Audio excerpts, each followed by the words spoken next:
Hello and welcome to the Everyday Sewist.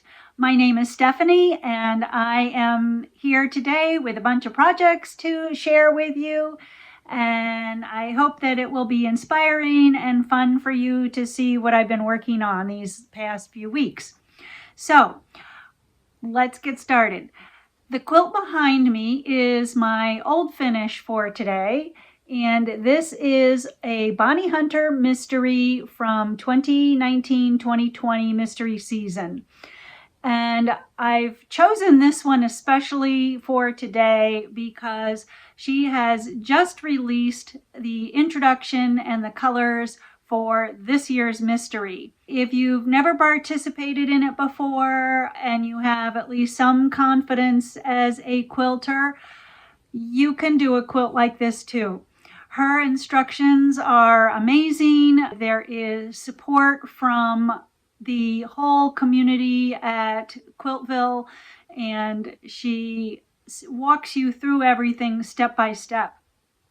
I will say that my very first mystery that I did with her, it took me a little while to get that one done. It sat in timeout for a while, and I would bring it out every once in a while, but after I've had a couple of them under my belt, and I think I've done about 8 or 9 of her mysteries so far, I have a much better track record now of staying on track and actually getting them finished.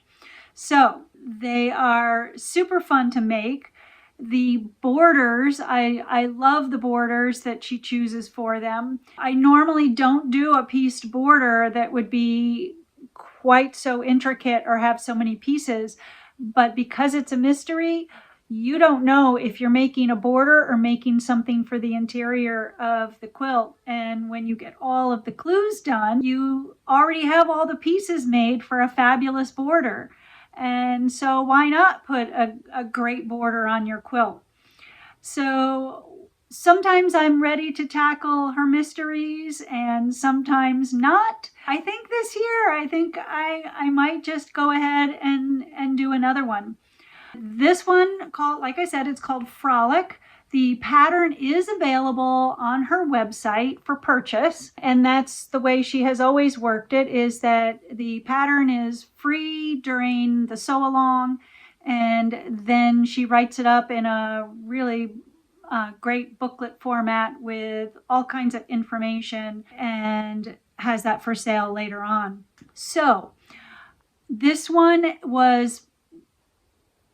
she made this one after a trip that she did to Texas, and it was particularly, she mentioned the bluebonnets that she saw during her trip there. And so the colors were inspired by that trip. And in order to kind of further that theme, the quilting pattern that I chose on this one is also called Bluebonnets. So I'm really happy with the way it turned out. It was a very fun one to sew, and that's what got me thinking about going ahead and doing the next one. This one finished at 84 by 84, and sometimes you can make them bigger or smaller by changing the number of borders or the number of blocks, and I think that's what she's doing this year. I did a really quick read of her introduction, and she will give you some tips as to how to make it a size that works for you. I have also seen these blocks done biggie sized, and I love that idea. That quilt was gorgeous. If you're new to Bonnie Hunter mystery quilts and you're intrigued by it, then go ahead and look her up at quiltville.com and see what's going on. And if you're on Facebook, you can join her Quiltville's Open Studio, and you will be amazed at the buzz that's going on there today, I'm sure. So, very wonderful quilt. I love having her pieced quilts on my bed when they're done, so I would encourage you to give it a try. So, what have I really been working on this time? Let me show you a couple of my finishes. I have 5 finishes, and a couple of them you have seen before, but This will be the last viewing of them. I'll give you one final viewing of these couple of quilts. First off, I have the second of the Jelly Roll Ripples. And I did get the binding on this one. I used a really fun design for quilting it. It's got lots of flowers in it, and the backing is my pieced backing. And I talked about that last time, and if you ever want to see how these designs get stitched out, I've been posting videos, shorts, on my YouTube channel, and where you can actually watch these designs as they're getting stitched out. There is a video for this one. And so if that interests you, then also check not just the listing for my episodes, but also the shorts that I post. And I try to do that once a week, often on a Wednesday or a Friday, and I will show you what quilts that I have had on my long arm. This one was a free pattern from the Fat Quarter Shop called Jelly Roll Ripples. And I'm glad that one's done. I made 2 of them, and this was the second one. The next project that I finished is my plus quilt, and I talked about that one a bit more in the previous episode as well. So I will show you this one more time. I have a pieced backing on this one as well. And the front. So again, I have another video with the quilting in progress on this one. And I am really happy to have this one completed. More of the story of it was in the last episode, but I had to get the binding on it. So that one is now finally bound. I used a lot of cave prints in this one for the backing and the border and for the binding. This other purple was from a wide back. I cut a couple of strips off of a wide back that I had and added the purple border to make this one a little bit bigger.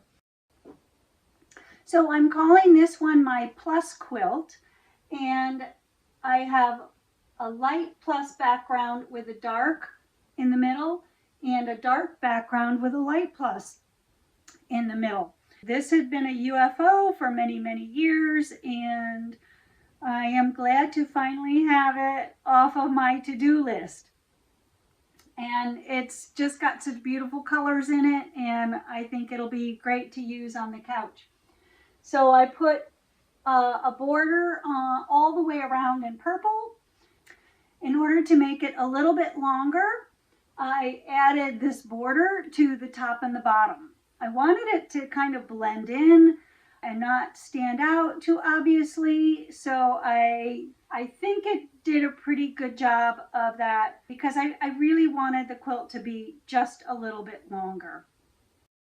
The next project that I got finished is this adorable little panel for trick-or-treating, and I think this will be the last one I can get done before Halloween, and I'm glad I did get it done. I'm really happy with how it turned out. I am going to post a video on its own as to exactly how I made it. In case you have not worked with panels before, I thought I would actually do a special video on my approach to it and how I added the borders and how I came up with all of the finishing for this one. I think it's super cute. I love the half square triangles around the side of it, and I quilted it with a pattern that has bats and spiders and a moon and all kinds of good Halloween vibes in this one. And then the last thing that I finished this time is a project that I started with my niece when I went out to Iowa in the summertime. Well, actually, I guess it wasn't summer. It was in April, May. So I went out to visit my family out there. She was looking for a project that she could do by hand. And I had just recently seen some of the work by Jen Strasser, Dizzy Quilter, and she's out of New Jersey. I had been wanting to try one of Jen's hand projects, and this one it's a Kawandi style. My niece and I went thrifting, went to the Goodwill stores, picked up some clothing that we could cut up to make this, and I bought like a remnant of batting and floss and everything that I needed when I was there. I didn't bring anything with me, so everything had to be found at this thrift store. So my very first attempt at Kawandi style is this. And you will notice that it's very wonky, but I am okay with that. Here is the back of it showing all of the rows of stitching. And what it shows me is that I have a long way to go to make this more presentable, but we all start somewhere, and I did not expect it to be perfect. It took me a long time to get all the way around the edge, because you do that first, you start from the edge and you work your way into the middle. And like I said, it took me a long while to get around the first row. But once I did that, then the next thing I did is I made all of my fabric choices and pinned all the fabrics roughly into shape as to where I wanted them. Once I had that plan laid out, I just stitched away and I had it done in less than a week. So this was my carry-along project when I was gone last week, when I was out of town. I took this with me and actually had a lot of fun stitching it. So I am inspired to make another one. I didn't quite like working with the thrifted clothes. The clothing is a different weave than quilting fabric, so it was a little hard to pull the needle through. I had to get my needle grabbers out, and anyway, there are some changes that I would make when I do my next one, and I think I can improve, and I think it'll be a lot of fun. So it's going to be worth doing again for sure. So those are my finishes. And then I guess I thought I would do a really quick little update on some of my ongoing projects. This one is called Offset, and I am making a whole bunch of these units. This is a 2.5 inch square and a 1.5 by 2.5 inch rectangle. And so far this month, I have made, maybe 50 or 60 of them. I need about 700 of them to make a lap size quilt. I just keep these by my machine and I use them as leader enders. If you don't know what leader enders are, while you're over at Bonnie's website, look up, she's the queen of leaders and enders to me. So if you want more information on leaders and enders and how to use them in your sewing, then check that out. I'll put a link in the description box for you also. But I'm making progress. If I can get like another 100 done this month, that would be great. I think I can get there in the next week or so and get this up to 100. So that is in progress. The other thing that I have in progress is my temperature quilt. I don't think I've shown it for a while, so I just thought I would hold it up and show you how that's going. I am still up to date, which amazes me. Really didn't actually put out much hope for me to actually stick with it, but I did. I have been, so That's pretty amazing for me.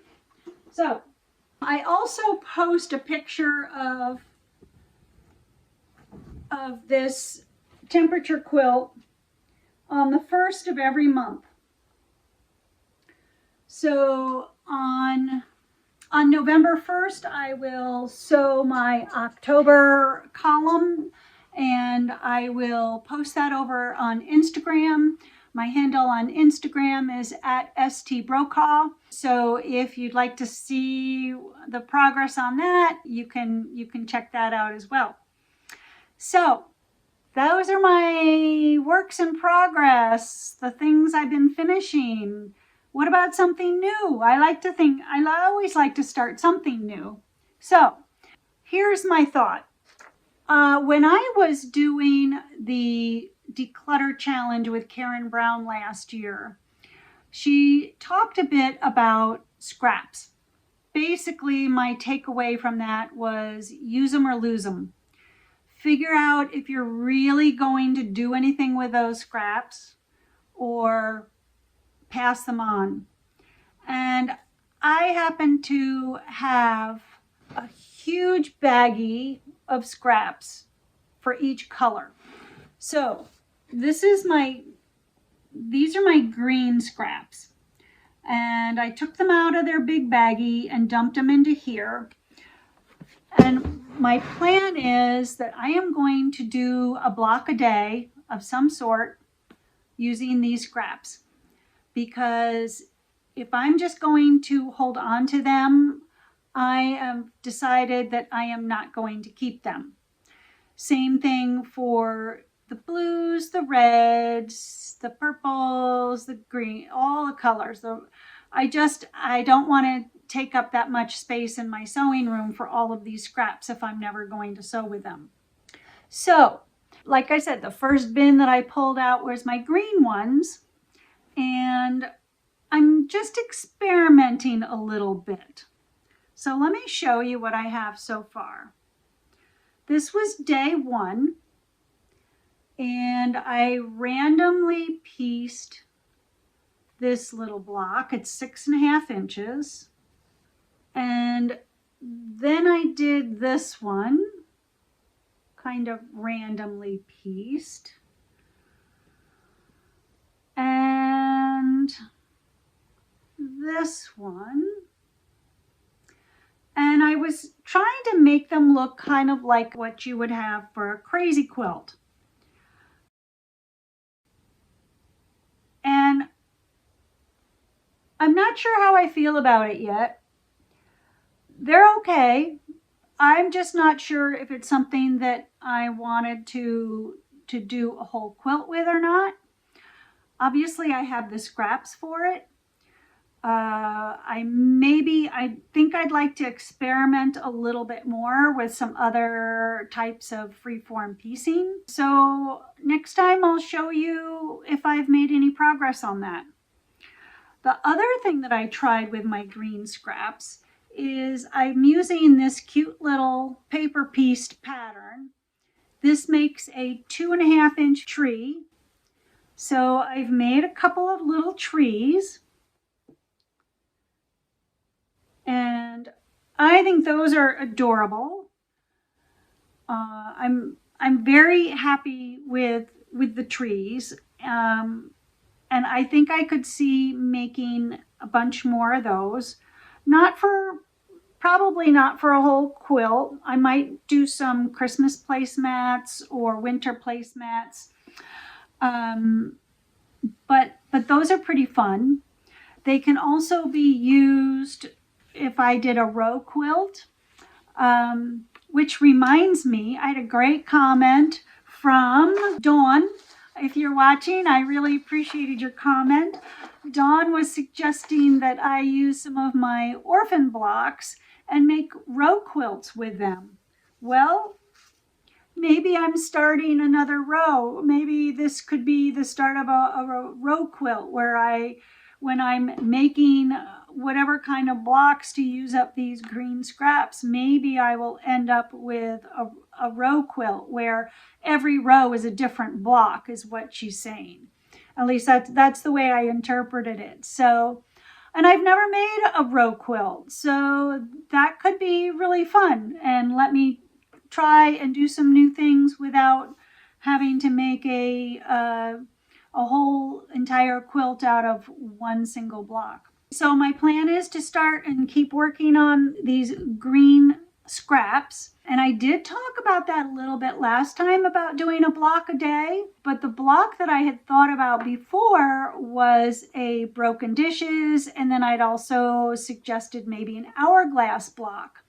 So this will give you some other ideas as to what you might make if you wanted to do a block a day. If you did 30 blocks, you would, of a decent sized block, you would have enough for a whole quilt in 1 month. See if that is something that would work for you, that if you would enjoy doing. And I will keep you updated as to what happens with these green scraps. I'm not sure how long I will work with the green scraps. I guess as long as it interests me or until I feel like I want to change colors. Like I said, I'm just kind of dipping my toes into this and seeing how I feel about working with this bin of scraps. There was another new start that I did, and I've gotten this one to be an assembled, fully assembled quilt top now. Next time, hopefully, I will have it all quilted and bound for you. But let me show you what I've got. So this is the newer project that I've been working on, and I just got this cut out a couple weeks ago and got it sewn together, got the rows assembled last night so that I could show it to you. This is a traditional broken dishes block. However, I used directions to use layer cake squares, and the directions were from Missouri Star Quilt Company. I had some reservations about the way that they ended up making the block. So I wanted to try it. I wanted to see if it worked for me because I really liked the finished size of the block. I wanted a really big block for these cute little fabrics. So these fabrics are called Super Dinos is the name of the fabric line. So let's show you. So aren't those cute? So the whole line of fabric has all of these cute little dinosaurs on it and masks, and then I added a couple of coordinating prints from my stash in there. So when you make this block, you end up with these edges, your outside edges of your block, being all on the bias. And as I was hanging it just now, I wanted to be super careful about not pulling or stretching on it because all of these edges to me are live edges. They are going to stretch out of shape if I pull on them or tug on them. However, during the sewing of the blocks, it was no problem whatsoever. The blocks went together really well, and like I said, I love the size of them. I wanted to have a really big block. This is a 12-inch block that you get from 2 layer cake squares. So I will link the tutorial in the description box in case you want to check it out as well. I also had done a smaller broken dishes block out of some fall-like fabrics. I like that one too, but I haven't made any more of those blocks yet to show you. So I am really happy with how this is working out. I made 20 blocks, so that means that I cut 40 squares. And so I used 10 different fabrics so that I could cut 4 squares from each fabric, which means I just needed a 10-inch strip of fabric if you're cutting it off the bolt, which is what I was doing. I had those fabrics on the bolt, not as a layer cake. But now that I've tested it out like this, I think I will try to use a layer cake for it. A layer cake with the 40 squares and the 20 blocks. This ends up being about 48 by 60. So it's a nice little couch size quilt. Really, again, really happy with how that turned out. It was pretty quick one to sew, and I'm definitely going to make this one again. So that was one of my newer projects to work on with my green scraps. And now I just thought I'd show you a couple other little things that I am participating in case you haven't heard about them. I thought I would just spread the news on those. If you're on Facebook, you can join Conquering Mount Scrapmore with Brenda, and sometimes on her page they will do swaps for what's called a potato chip. Potato chip in this case is the 2.5 by 4.5 inch rectangles. And so I joined in a swap.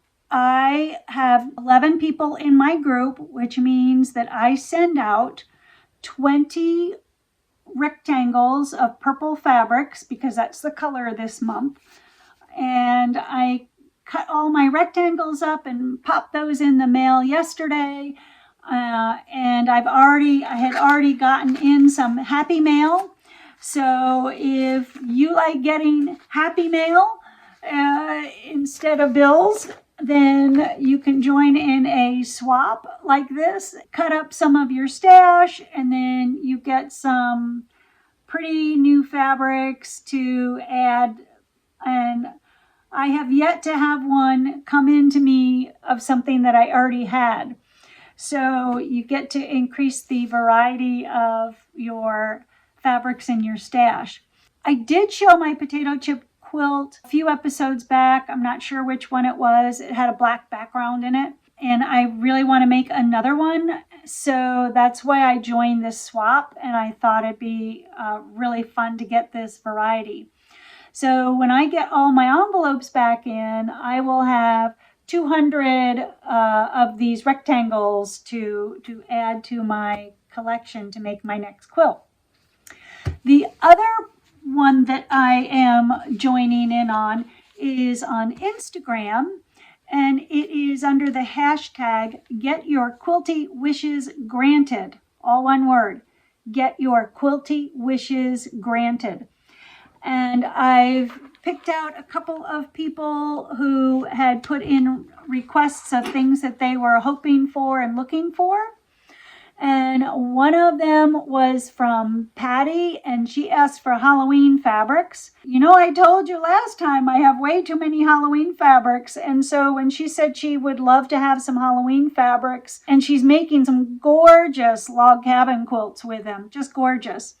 So I am going to send her this little pile of Halloween fabrics that she can use for next year's quilts. And I have a couple of other ones that I am also giving away. It's really fun to help people find the fabrics that they were looking for or hoping for.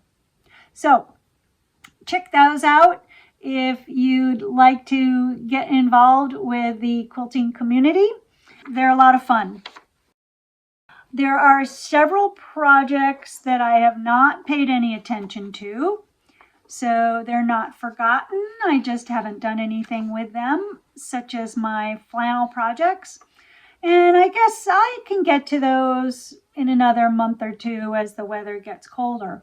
I also have been thinking about what I would like to get done before the end of the year, and what I would like to work on next year. I haven't really decided exactly what things for the end of the year, but I know there is one thing that I want to do. And let me grab it really quickly and show you what that is. So I made that Halloween panel and had a lot of fun doing that. And then I looked in my stash. I didn't think I had that many panels, but I have probably 3 or 4 panels to choose from. And so I am going to, in the next little while, I'm going to work on this panel and make something with this one. because I think he's really cute. So that is one thing that will be a new project for me that I will be starting on as soon as I can figure out a plan. And then next year, I have one project in mind so far. Two projects. One is the orphan blocks that I want to work on. And the second one, which may overlap with that, is that when I found these little papers that I was working on, and oh, by the way, I have this one too, which is also super cute. Make some of those up. I also have a lot of templates that I have never used. And as I was scrolling through Instagram the other day, I saw that Victoria Finley Wolf was working on a sampler quilt using a lot of her templates. And I happen to have some of her templates. So I think I would like to try a sampler quilt next year using techniques or as many templates as I can so that I have at least tried out all those ones that I've purchased. And I think what that will do is it will free me from feeling like I have to make an entire quilt with that template. I can just make a single block or maybe 2 or 3 blocks, and I can get those up on a design wall and keep adding to it. And maybe I can use some of my orphan blocks to fill in if necessary. And so I'm really looking forward to that. I think it's going to be a really creative project to work on. I have so many templates of both, not just only of hers, but a whole bunch of other designers as well. I've had templates that I've always intended on using. And I think next year is the year for that. I think I'm going to try to make maybe it'll be a template a month. I don't know. We'll see how it goes. So starting to develop plans for next year. How about you? Is this too early for you to start thinking about next year? I have started in my head kind of wrapping things up for this year, knowing that November and December go by so fast. And so I am needing and wanting to think about that. So my stash report for this so far for this year. I have finished 40 projects. I have used about 45 yards of batting. I have sewn up over 200 yards of fabric, which means I'm averaging about 6 yards of fabric per project. And I still have too many projects on my list and in my UFO bins. So nothing new about that. I don't think that will ever change. But I'm really happy with how much I have gotten done so far this year. And I really don't expect to have too many more finished. I don't think I'll reach 50 projects for this year. I'm at 40 right now. I really don't think that there will be 10 more projects that I get done in the next, I think we only have about 10 weeks left in the year. But that's okay. That wasn't my goal to start with. I just wanted to keep sewing and enjoying my sewing and working on projects, not only as they call to me, but trying to get things that need to be finished as well. So as I wrap up today, I want to say a thank you to all of the new subscribers. And here are some of the names of those. It's Sharon, Beth, Tony, Peggy, Bernadette, Mary Ellen, Yvette, Betsy, Holly, Cindy, and Teresa. Thank you so much for subscribing and being here. It's so much fun to read your comments. And I do want to share one other comment. Besides the one I said Dawn had recommended earlier to use orphan blocks in the row quilts, I also really loved Martha's comment about when I was doing the Jelly Roll Ripples, I had asked people whether I should make it one big quilt or 2 smaller quilts. And her response is what helped me make up my mind on it. She said, make 2 quilts so that there are more quilts out in the world. And I love that. So I want you to know that I read all of your comments, and I will do my very best to reply to all of them. If you are looking for help on any like quilt math related questions, I will certainly help you. Diane, I answered you back about needing how much background fabric you would need. And so please go ahead, post your questions. And if you are looking for more information about some of the quilts, you may just find the information in one of the comments that someone else had asked or that I replied to. So check those out. They're really fun to read. So again, thank you all for being here from the Everyday Sewist. Bye-bye.